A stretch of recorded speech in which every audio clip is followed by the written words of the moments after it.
everybody, and welcome back to my channel. If you're new here, my name is Sheena and I'm the owner and founder of Christian Creative Mental. On my channel I do videos all about Christianity and mental health. So if that's something you're interested in seeing more about, make sure you hit the subscribe button and hit the little bell beside it so you don't miss any of my future uploads. Today I'm going to be talking about my new diagnosis, kind of my journey of how I got there, what my diagnosis is, a little bit about it, and all of that good stuff. So let's go!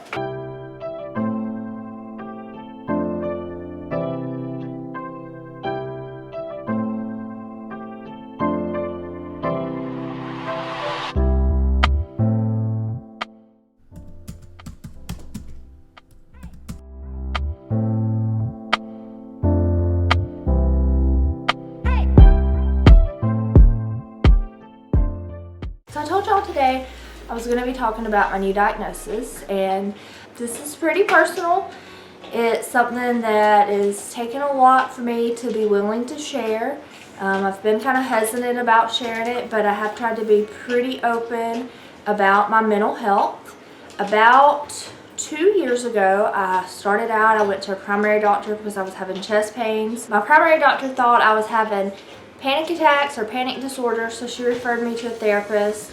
Started seeing a therapist, went downhill for about 6 or 9 months, got worse, before I ended up being hospitalized where I was diagnosed with borderline personality disorder because I have a lot of attachment issues because of my mother leaving when I was a child and just the instability with my mom when I was a baby, and then my suicide attempt was really the trigger that diagnosed me with BPD. After I got out of the hospital, my husband said it is time to change therapist.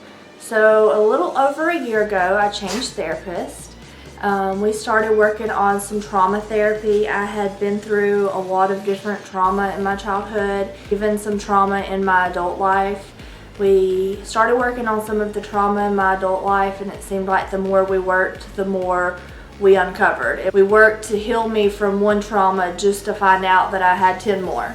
And that's kind of an exaggeration saying 10 more, but it is kind of how it went. So back in November, my therapist had me do a mid-evaluation, and when I did the mid-evaluation, it showed a good bit about my dissociation because I dissociate really badly, lose days, I lose a lot of track of time and have a lot of hard time with that. First, I was diagnosed with complex PTSD with BPD traits.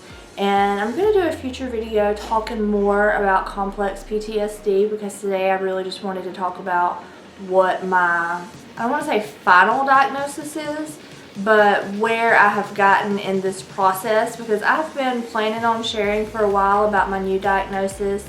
I'll link below my blog post where I had shared about being hospitalized, the BPD, the complex PTSD, and I never got an opportunity to share what the new diagnosis was before the diagnosis changed because of different trauma events that came back in my memories. So I have a lot of memories that my brain has suppressed that since my mother passing away and me disconnecting myself from certain parts of my family, my brain has started to heal and allow me to remember certain things that I didn't remember from being a child.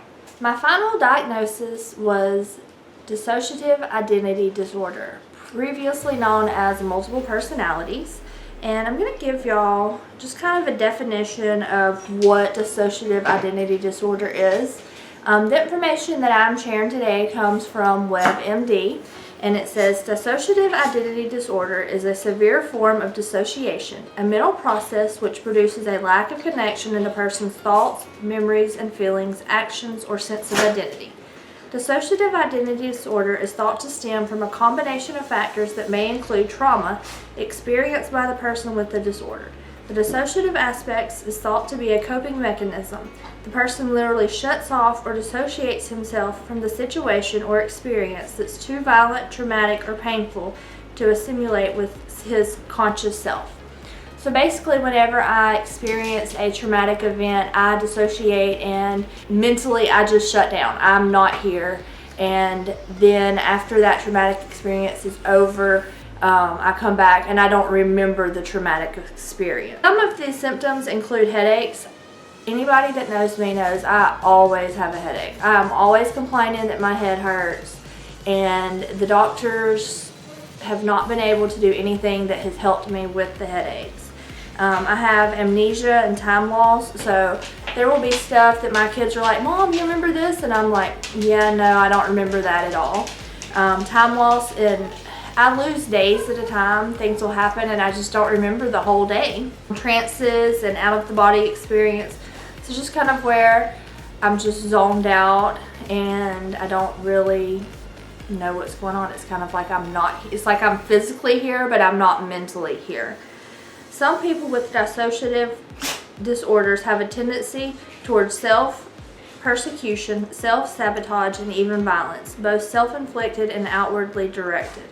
As an example, someone with dissociative identity disorder might find themselves doing things they wouldn't normally do, such as speeding, reckless driving, or stealing money from their employer or friends, yet they feel they are being compelled to do it. Some describe this feeling as being a passenger in their body rather than the driver. In other words, they truly believe they have no other choice. So there are things that I do. Earlier today, before I decided to sit down and film this video, I was totally disconnected from my body. And I'm going to talk more about alters and that type of stuff later on, but one of my alters was fronting and carrying on with my normal life. I had been texting with my friend and she just decided, hey, I'm just going to tell her it's me and it's not you. And that's kind of how my day was carried out. With dissociative identity disorder, I don't remember a lot of things. And for a while, I was blaming it on the medication for my fibromyalgia. And that probably has to do some with the fogginess. But the DID actually explains my symptoms a lot better than the BPD or any other diagnosis that I have received. I'm going to share a link down, maybe I'll share it, I think it's up here, to another YouTuber who has a lot of really good videos about DID. I'm actually planning to continue to do videos where I will talk more and share more about DID. But one of my main plans is to make sure that I'm sharing how Bible study and Bible journaling is helping me through my mental health, because I want to bring awareness to the mental health community, but also to the Christian community, and be able to just link the two together, because Christians are not immune from getting mental health disorders. And I mean, it's just the honest truth, and we need to work together in this and build each other up. So if you liked this video, I hope you'll give it a thumbs up. If you want to see more videos like this, make sure you hit the subscribe button, and I'll see y'all next time. Bye guys.